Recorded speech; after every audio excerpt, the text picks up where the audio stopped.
周红林沉默了一下后，对叶佳妮说道：“过去的都过去了，我们放下过去，看未来吧。”叶佳妮含泪点头：“红林，你在外面一定要注意身体。你现在看上去显得老了不少，你太辛苦了吧？”他知道周红林现在还在开着网约车，一个月也跑不了多少钱的，跟他以前坐在办公室里当经理的收入无法比。如果他们俩没有犯下大错，说不定周红林还能往上爬的，还能闯出更大的一片天地来。转念一想，叶佳妮又释然了。周红林当时已经厌倦了妻子海玲，海玲生娃后变化也太大。周红林就算不出轨，他也会出轨别人，并不是他害的周红林。只能说他们俩都有错吧，都贪图太多，落得今天这样的下场，他们俩都不冤。周红林笑了笑，说道：“累是累了点儿，没事，我能撑得住的。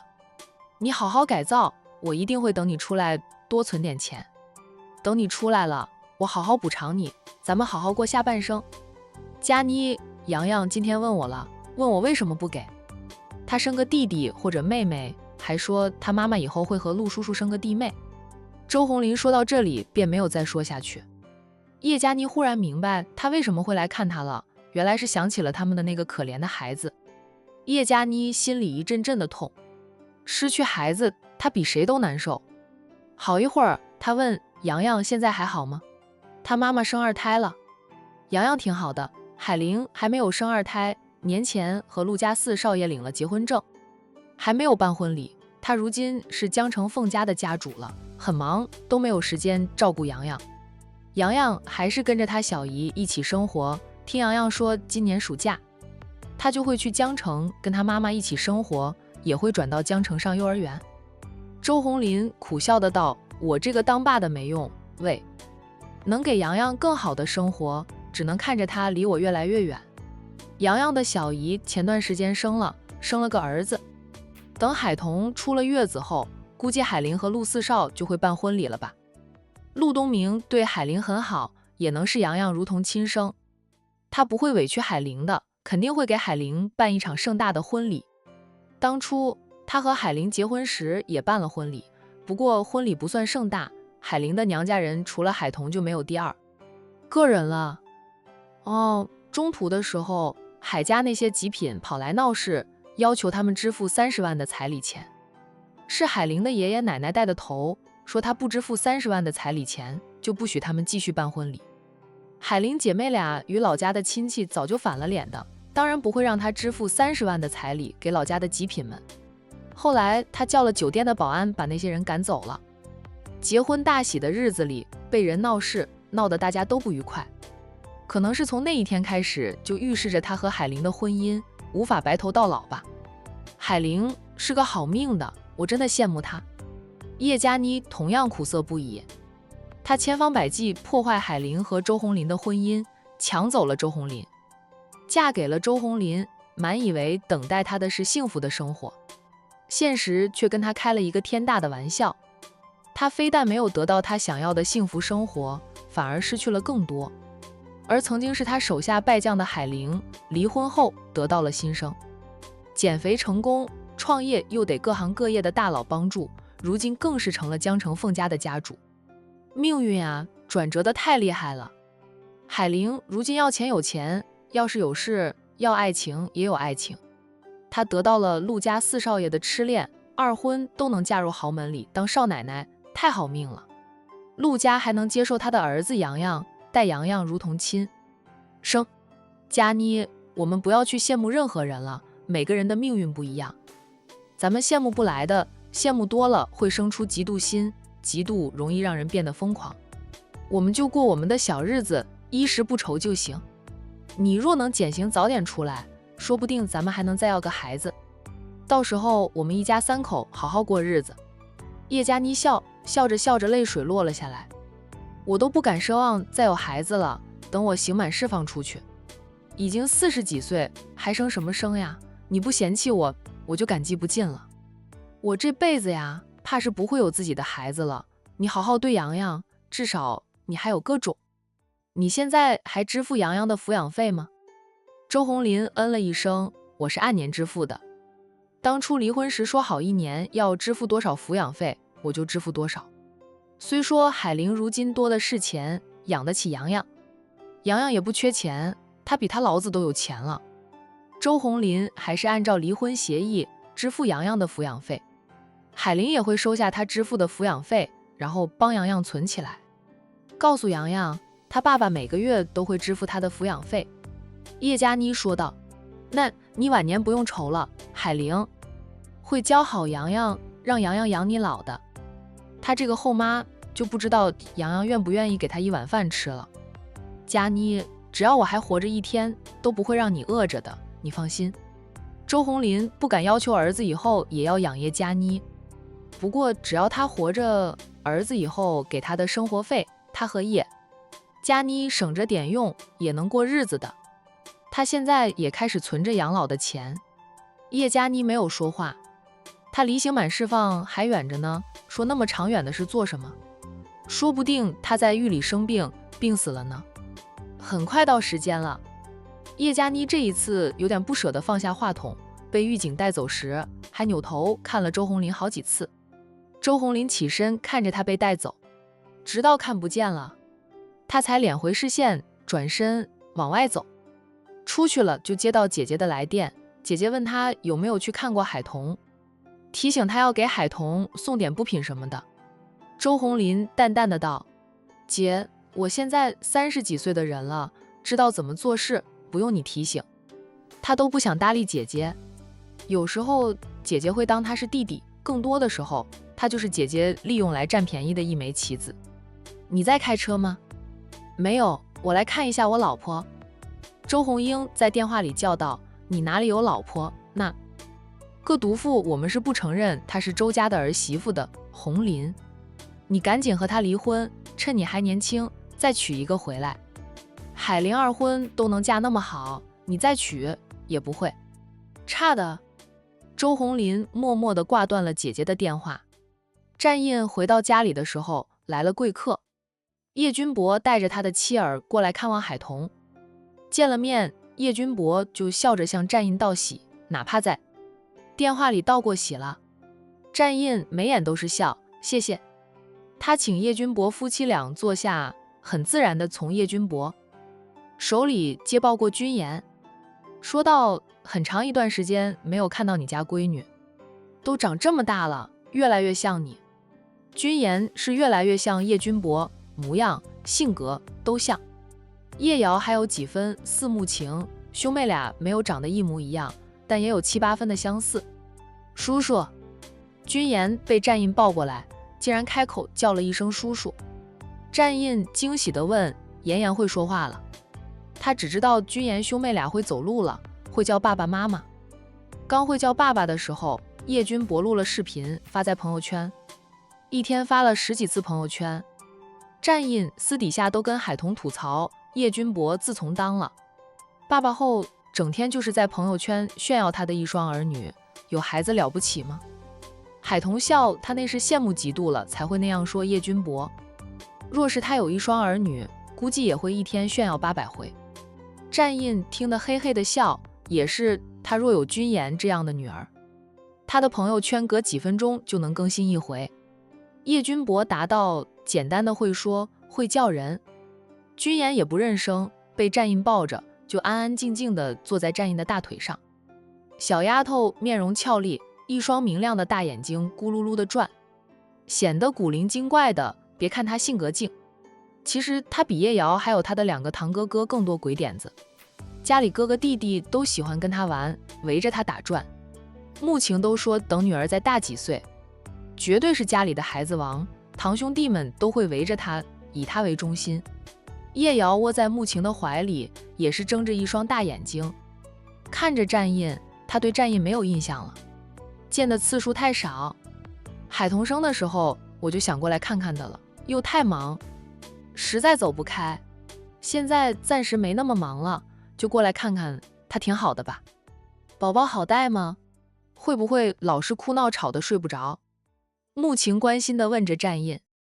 君言对战印戴在左手腕的那只腕表感兴趣，战印正脱下来给他玩，听到穆晴关心的问话，他答道：彤彤很好，她顺产的恢复得快。宝宝目前是吃饱了睡，睡醒了吃，暂时不闹腾。再大点会不会闹腾就不知道了。用奶奶的话说，小孩子都是闹腾的，沉稳如她，小时候都爱闹腾呢。妍妍来了是吧？我的宝贝，来，快来让太奶奶抱一抱。老太太听说叶君博带着妻儿过来了，屁颠的从二房那边回来，跟在他后面的是他的3个儿媳妇。老太太一进屋就从战印怀里抱过了君妍。战印抿嘴，他才抱了没2分钟呢，奶奶就抢走了。是谁这么快就通知了奶奶，让奶奶回来抢孩子的？战太奶奶。君妍对老太太明显亲热得多，因为老太太在风尘山庄住了很长一段时间，直到海童快要生了，老人家才带着儿媳妇从君家回来的。他很喜欢君妍，住在风尘山庄的时候，天天都会带着君妍玩。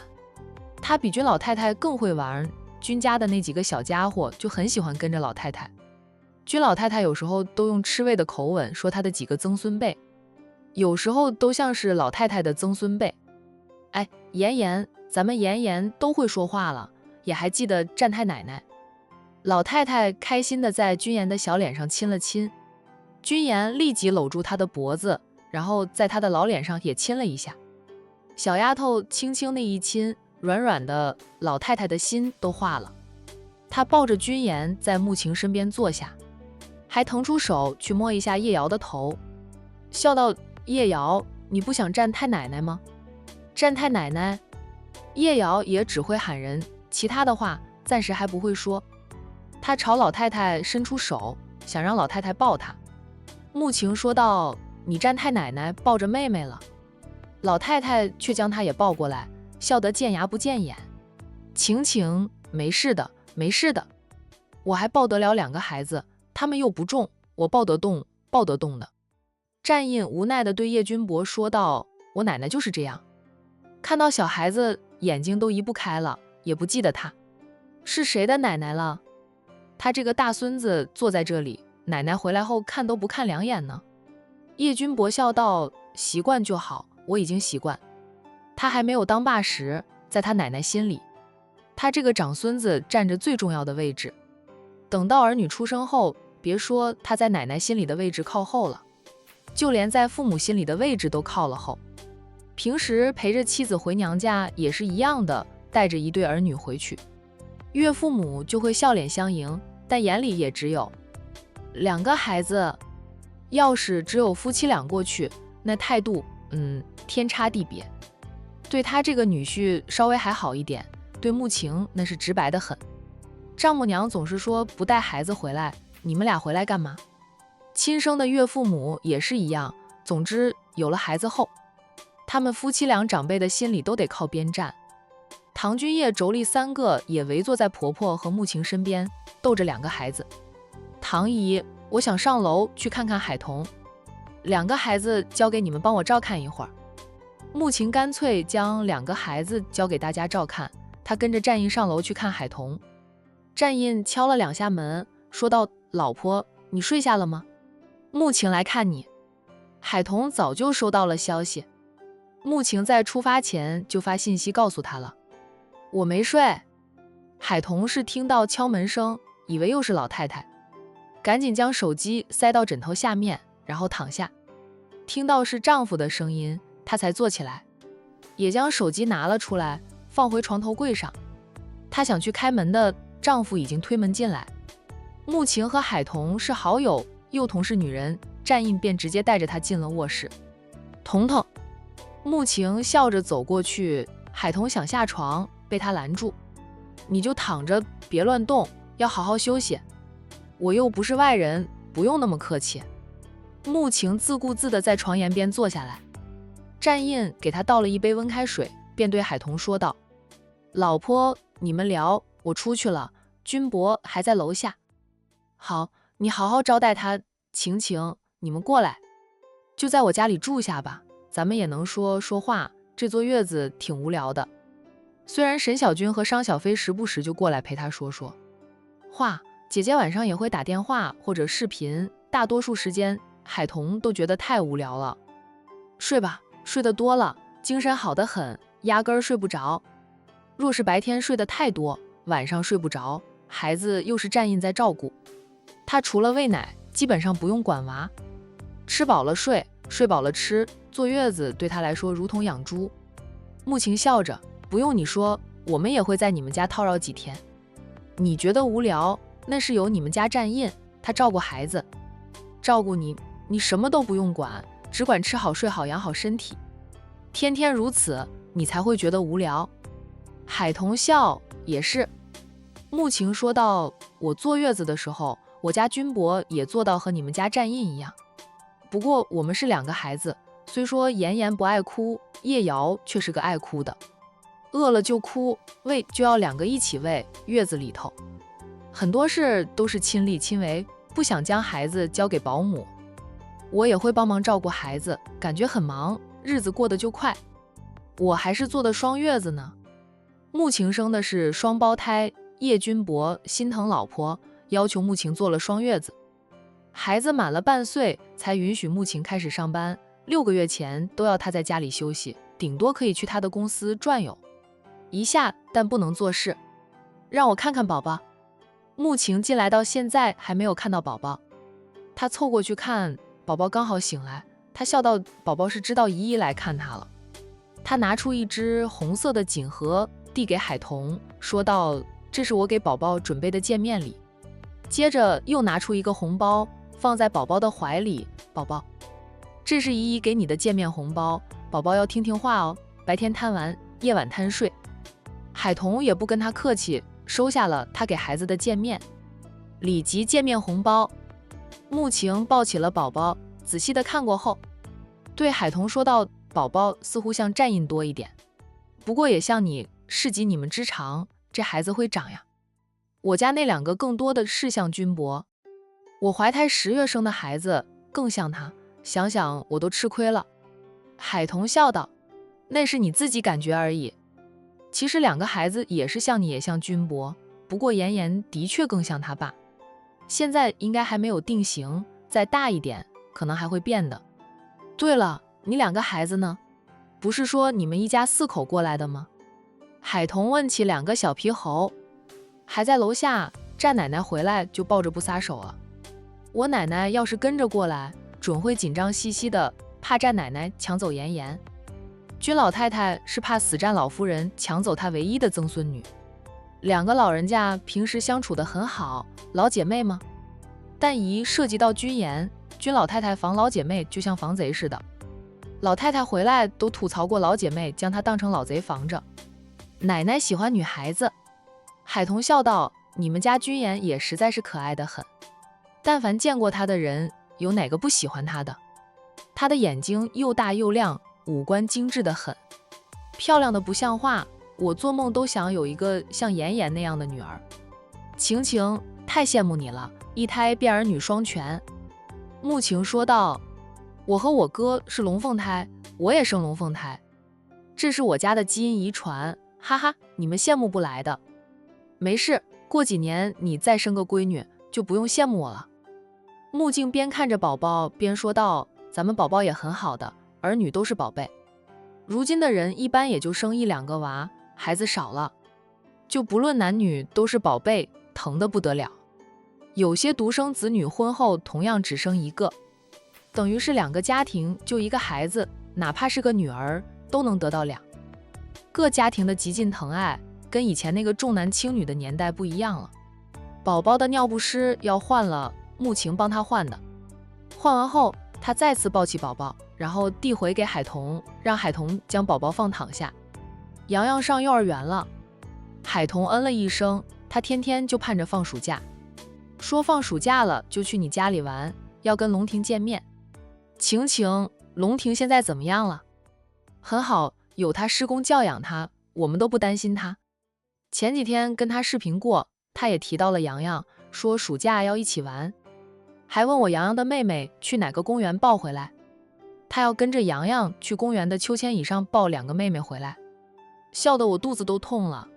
他师公跟他解释，他听不懂，悄悄地跟我说，他不会嫌妹妹多的，多抱几个妹妹回来。还说不管有多少个妹妹，他最疼爱的还是妍妍。海童也跟着笑，因为洋洋也问过他妈妈，姐姐跟自己说起来的时候，海童当时笑得停不下来。小时候他看到爸妈和姐姐的合影照，就拿着相片问妈妈为什么全家福没有他。妈妈说他那会儿还不知道在哪个公园里荡秋千呢。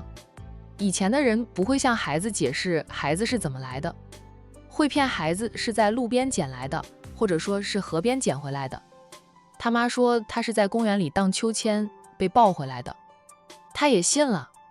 慢慢的长大后，明白怎么一回事后，才知道母亲那是哄他的话，所以当洋洋问他的时候，他也就顺口那样说了。这是一代人骗一代人呀。哈哈，龙婷长高了不少，他父母应该挺高的，他就是比同龄的孩子半个头一个头的。海童说道，他是从小就学武，又有师傅师公帮他调理身体，会长得比同龄孩子高一点很正常。他们都没有见过龙婷的亲生父母，不知道高矮。龙婷长得高，会有父母的基因，也有后天的因素。洋洋都长高了，有段时间显得有点胖，现在长高了就不觉得他胖了。穆晴笑，小孩子长点肉更可爱一点，我就喜欢肉乎乎的小朋友，好可爱。两个人说着话时，敲门声又响起，依旧是战印带着两个孩子进来了。看不到妈妈，叶瑶很快就哭闹着要妈妈。